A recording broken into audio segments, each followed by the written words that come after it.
नमस्कार। आज हम बात करेंगे उत्तराखंड बोर्ड कक्षा 10 गृह विज्ञान का वर्ष 2020 में पूछे गए प्रश्न। पहला प्रश्न पूछा गया था, शिशु को किस प्रकार के गीत सिखाने चाहिए। तो इसका आंसर हो जाएगा, शिशु को सरल, स्पष्ट, लयबद्ध एवं तुकांत जो शिक्षाप्रद और जानकारी से भरपूर हो, प्रेरणादायक, ज्ञानवर्धक और आनंददायक गीत सिखाने चाहिए। दूसरा प्रश्न, फॉलिक एसिड की कमी से कौन सा रोग होता है। Megaloblastic anaemia. तीसरा प्रश्न, विटामिन B2 का रासायनिक नाम राइबोफ्लेविन है। चौथा, आहार नियोजन करते समय आहार में सम्मिलित की जानी चाहिए तो सरलता से उपलब्ध स्थानीय व ताजी खाद्य सामग्री को। पांचवा प्रश्न पूछा गया था, पारिवारिक आय से क्या आशय है। पारिवारिक आय मुद्रा, वस्तुओं, सेवाओं का वह संतोष प्रभाव है जो परिवार के अधिकार में उसकी आवश्यकताओं और इच्छाओं को पूर्ण करने व उत्तरदायित्व को निर्वाह हेतु आता है, पारिवारिक आय कहलाता है। छठवां प्रश्न, उपभोक्ता से क्या आशय है। उपभोग का घनिष्ठ संबंध उपभोक्ता से है और उपयोग करने वाले व्यक्ति को ही उपभोक्ता कहते हैं। सातवां प्रश्न, शैशव अवस्था में स्वतंत्र प्रेम क्या होता है। तो बालक का अपने आप को प्रेम करना स्वतः प्रेम कहलाता है, जैसे हाथ पैर का अंगूठा चूमना। आठवां प्रश्न, बौद्धिक खेल से क्या आशय है। बौद्धिक खेल जिन खेलों में शारीरिक क्रिया की अपेक्षा बौद्धिक क्रियाशीलता अर्थात मानसिक क्रियाशीलता अधिक होती है, ऐसे खेल बौद्धिक खेल कहलाते हैं, जैसे अंताक्षरी खेलना, कविताएं करना इत्यादि बौद्धिक खेल के उदाहरण हैं। नौवां प्रश्न, सेंफोराइज्ड वस्त्र क्या होते हैं। कपड़े पर लगे हुए लेबल पर यदि सेंफोराइज्ड लिखा हुआ है तो इसका अर्थ हुआ कपड़े सिकुड़न नियंत्रण परिसज्जा दी जा चुकी है, यह धोने के बाद सिकुड़ेगा नहीं, ऐसे वस्त्रों को सेंफोराइज्ड वस्त्र कहा जाता है। 10वां प्रश्न, रेशमी वस्त्रों पर प्रेस की विधि। तो रेशमी वस्त्रों पर एक गीला महीन कपड़ा डालकर प्रेस करना चाहिए जिससे चमक और रोएं बने रहें। हल्के हाथ से इकराही प्रेस करना चाहिए, मोड़कर नहीं करना चाहिए। 11वां प्रश्न, अर्धनाशवान भोज्य पदार्थ व इनके संग्रह की विधि है।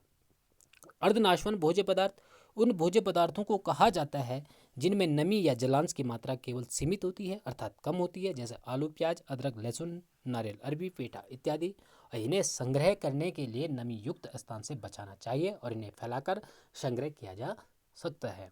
12वां प्रश्न, पारिवारिक आय की दो विशेषताएं। पारिवारिक आय परिवार के सभी सदस्यों की आवश्यकता एवं उत्तरदायित्व का पूर्ति करता है और पारिवारिक आय पारिवारिक सदस्यों पर निर्भर करती है।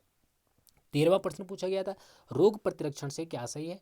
बच्चों में रोगों से बचाव के लिए टीका लगाना रोग प्रतिरक्षण कहलाता है, जैसे DPT, खसरा, पोलियो, टिटनेस इत्यादि का टीका। 14वां प्रश्न पूछा गया था, शिशु के जीवन में रेडियो की क्या भूमिका है। शिशु का जीवन में रेडियो के माध्यम से ही उसके श्रव्य और सुनना और भाषा का उच्चारण रेडियो के माध्यम से सीखता है। रेडियो में जो कार्यक्रम प्रसारित होते हैं उन कार्यक्रमों में शिशु जो आनंद लेता है और उसकी भाषा का उच्चारण भी अच्छा होता है। 15वां प्रश्न पूछा गया था, खेलों का शैक्षिक महत्व क्या है। खेल के माध्यम से शिशु अनुशासन, त्याग, नैतिक विकास, प्रतिस्पर्धा, परस्पर सहयोग की भावना आदि गुणों का विकास होता है। तो ये क्वेश्चन थे ये पेपर 2020 का प्रश्न पत्र। इसके बाद 16वां क्वेश्चन पूछा गया, बचत परिवार के लिए आवश्यक है, इस कथन के 3 कारण बताइए। तो बचत जिस धन का हम समुचित विनियोग करें, डाकघर में या बैंक में या LIC फंड इत्यादि में जब हम धन का क्या करते हैं विनियोग करते हैं उसको हम बचत कहते हैं। और इसके इस कथन के पक्ष में 3 कारण देने हैं। तो 3 कारण ये है कि भविष्य की आवश्यकताओं की पूर्ति करने में सहायक होगा और आय कम होने पर अगर पारिवारिक आय कम हो गई तो उस समय बचत हमारी काम आएगी। तो इसी प्रकार मांड बनाने की विधि पूछ रखी है। रंगीन व सूती वस्त्रों को धोते समय किन बातों का हमें ध्यान रखना चाहिए। 19वां प्रश्न, वस्त्रों पर लगे लेबल चिन्ह से क्या आशय है। 20वां शैशवावस्था में सामाजिक विकास पर टिप्पणी लिखने के लिए। इसी प्रकार से शिशु को किन्हीं 2 शारीरिक आवश्यकताओं का वर्णन कीजिए। और इसी प्रकार से प्रश्न पूछे गए थे। और ये लास्ट जो प्रश्न पूछा गया था, match the flowing, vitamin D का रिकेट्स, जलवायु जो है आहार नियोजन का कारक है, ज्ञान जो है मानवीय साधन है, राष्ट्रीय बचत पत्र डाकघर का, उपभोक्ता जागरूकता और साबुदानी का कल्प जो है सूती वस्त्र। वीडियो अच्छी लगी हो लाइक एंड सब्सक्राइब जरूर करें। धन्यवाद।